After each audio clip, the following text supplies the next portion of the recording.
Hi, this is JJ again from Raleigh's Death Row in North Carolina, and this morning I'd like to talk a little bit about capital punishment. In North Carolina, the judge does not decide who gets the death penalty. The judge does not decide who is prosecuted with death penalty. It's strictly up to the district attorney in the district that the crime happens. If the victim is somebody of note, if it's somebody of wealth or high social status, 99 times out of 100, they're going to prosecute for the death penalty. If the perpetrator, the one who commits the crime, is wealthy, of high social status, or a note, 9 times out of 10, some other means will be made to prosecute the case non-capitally. Sometimes in North Carolina, in certain districts, they don't prosecute the death penalty at all. Some places, like Asheville and Charlotte, at one point, they were the capital of capital cases in North Carolina. When a district attorney decides to prosecute for death penalty, there are 2 ways to do it. One is called a felony murder rule. If, for instance, Joe Public goes and robs a 7-Eleven and happens to shoot and kill the cashier, that's called committing murder during a robbery, or the felony murder rule, and you can prosecute for capital punishment. If Joe Public decides and he plans exactly how he's going to do this crime, and he decides he's going to do this crime at 7 a.m. in the morning, and he's got 2 or 3 people with him or whatever, and he goes to the store, that is premeditation. That's also capital, and it can take in capital. And then they also use what is known as aggravating circumstances. If, for instance, there was torture, if there was unnecessary overkill, say if you shoot the attendant 17 times, if you stab your wife 40 times, whatever, that is known as overkill, that could be considered an aggravating factor. When picking the jury, it is very stacked against the defendant. And in my case, and other guys here, the district attorney, they'll say our name, and they won't say our name, they'll say defendant. They have a certain way they like to call us in front of the jury. But a jury has to be death qualified. And that means when we have a jury pool of, say, 50 people, they're all sitting in the courtroom, they put 12 people in the jury box, and they'll ask them, say, ladies and gentlemen, do you believe in the death penalty? And if somebody does not want to be on the jury, or they don't believe in death penalty, they'll raise their hand and say, I don't believe in death penalty in any circumstance whatsoever, they're excused. They may be called back for jury duty for something else, they'll never be called for a capital case. And if you want to be on the jury, you listen to what somebody else says. If somebody says, I believe I can give this man a fair trial, I believe I can give this lady, this person, a fair shake, as this attorney is off to say, you will be, most likely you'll be put on the jury if you don't hesitate when you say it. If you say it convincingly, like, yes, sir, Mr. District Attorney, yes, sir, Mr. Judge, I can give this man a fair shake, I can weigh the evidence, I do not have any preconceived notions or ideas, I have not read this in the newspaper, and I can do this. You will be on the jury. There's what's called challenges. You can call for challenge if you believe that the person is being truthful, and they said they're 100% for the death penalty. In all cases, you can strike them for cause. Yes, so I don't remember how many strikes each side gets, but each side has a number of strikes. You can just say, you can look at this person and say, I don't like the way this person looks at my client, so I don't want him on the case. You don't say it out loud. You say, Your Honor, I would strike for cause number 17, and that person's off the jury. But the jury becomes educated.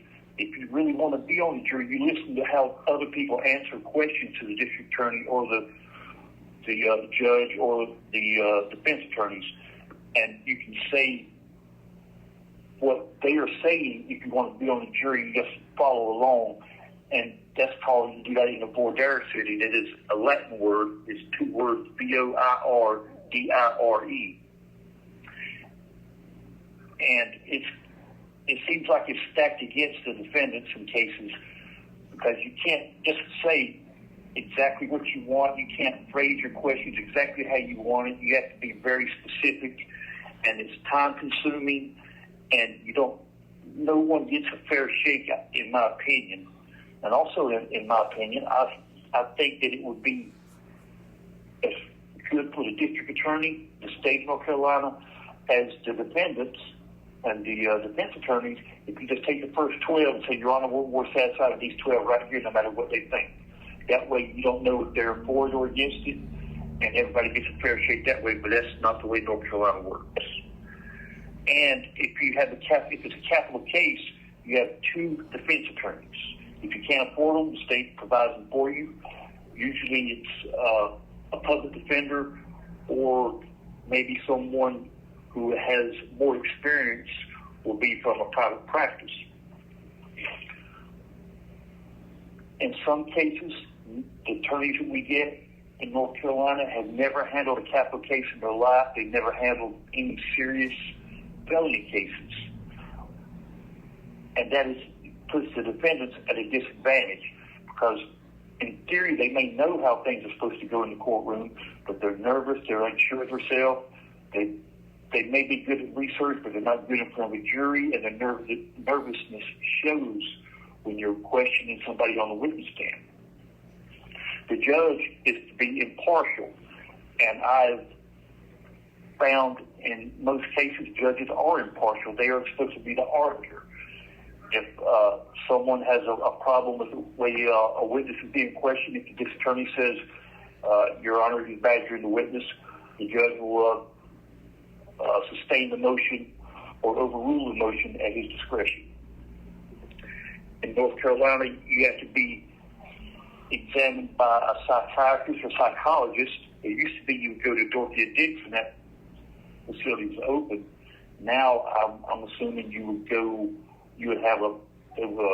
the state would hire a private, or the state would provide money for a private psychiatrist, and you'd be examined to see if you're sane, if you know what's going on. You'll be given certain tests.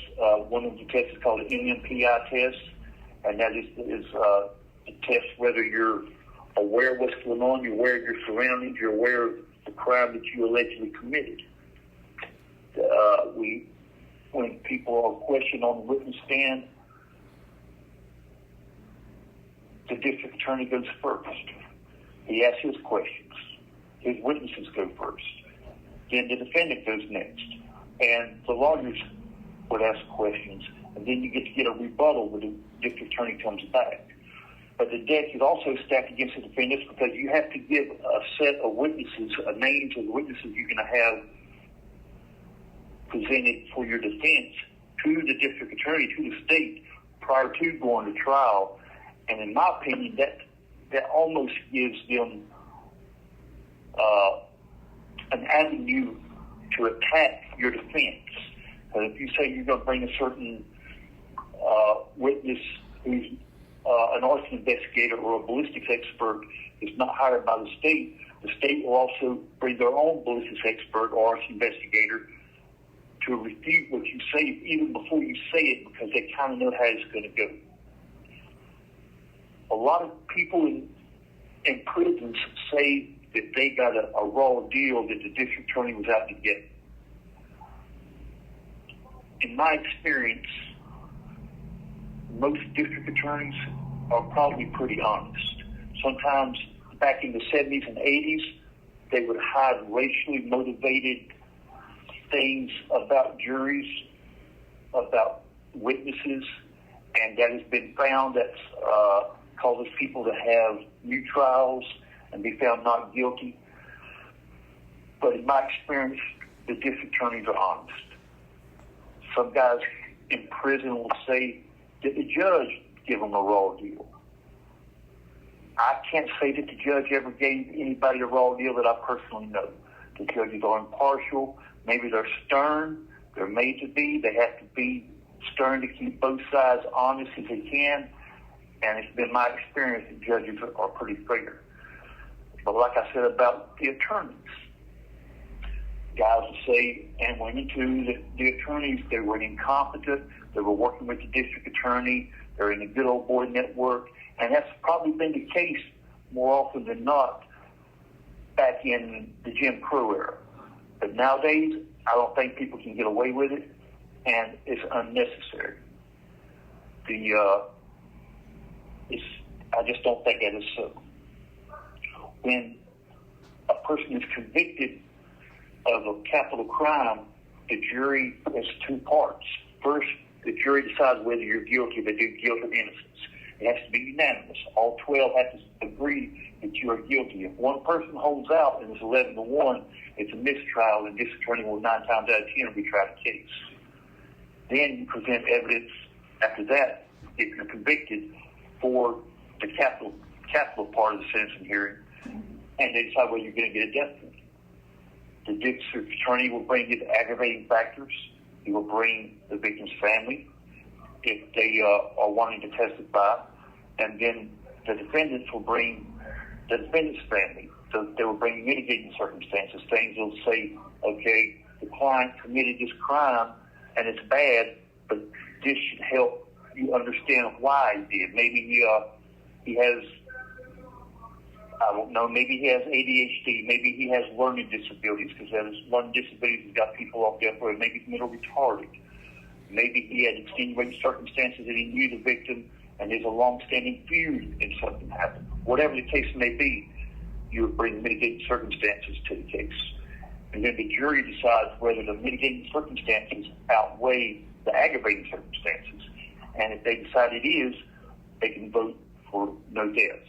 But once again, it has to be unanimous. All 12 people on that jury have to agree to vote for death. If even one person holds out, you get a life sentence. In North Carolina, a life sentence is life without parole. When speaking to a jury, sometimes defendants choose not to testify, and that is not supposed to be held against them.